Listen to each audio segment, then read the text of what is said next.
আল্লাহর প্রেমের বান্দা হইয়া বাঁচতে আমার ইচ্ছা নাই, আল্লাহর প্রেমের বান্দা হইয়া বাঁচতে আমার ইচ্ছা নাই। মুর্শিদ প্রেমে কাফের হইয়া আমি যেন মইরা যাই, মুর্শিদ প্রেমে কাফের হইয়া আমি যেন মইরা যাই।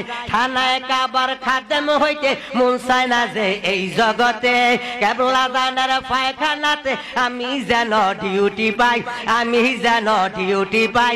আল্লাহর প্রেমের বান্দা হইয়া বাঁচতে আমার ইচ্ছা নাই, বাঁচতে আমার ইচ্ছা নাই।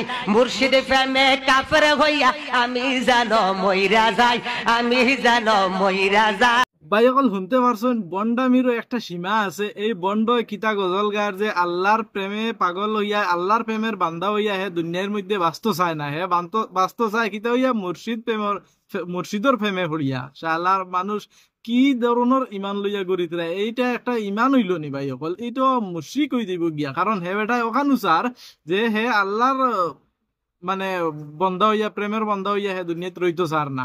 এরপরে অবস্থা দেখলানি হে মুশরিক হইয়া মরতো চায়।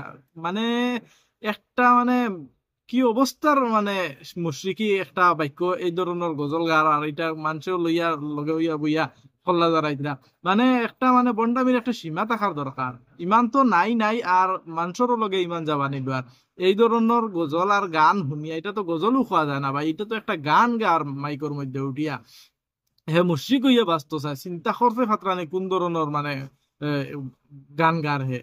একজন আলিমর বেশ ধরিয়া এই ধরনের গাওয়াটা আপনার মতে কিতা আপনারা বুঝবেন যে এই ধরনের কথা অকল মানে যদি এখন মানুষে কয় তাহলে এই মানুষের ইমান থাকবো নি, আপনারা বিবেচনা করক ভাই। অকল আলিম লাগতো না, তো জেনারেল একজন মানুষে কইতে পারবো যে এই ধরনের মানুষে যদি এই যে ব্যবহার করছে, এই শব্দ উচ্চারণ করছে, এই শব্দ উচ্চারণের কারণে তার তো ইমান আমার কাছে লাগে এক জর্রা পরিমাণও ইমান তার রইতো না ভাই। ইমান অত সহজ জিনিস না। ইমান থাকতে হইলে ভাই আল্লাহর উপরে ইমান থাকতে লাগবো।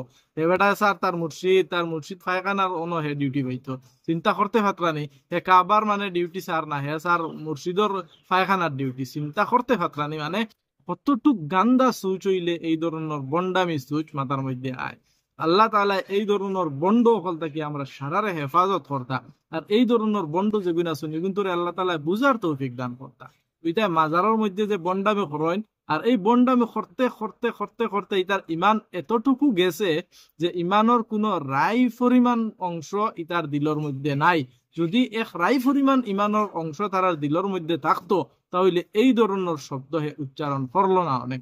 আপনারা নিশ্চয় শুনছেন, শুনলে আপনারাও বুঝতে পারবা যে এই ধরনের গজল আর গান গাওয়ার কারণে মানুষের ইমান থাকেনি না থাকে না।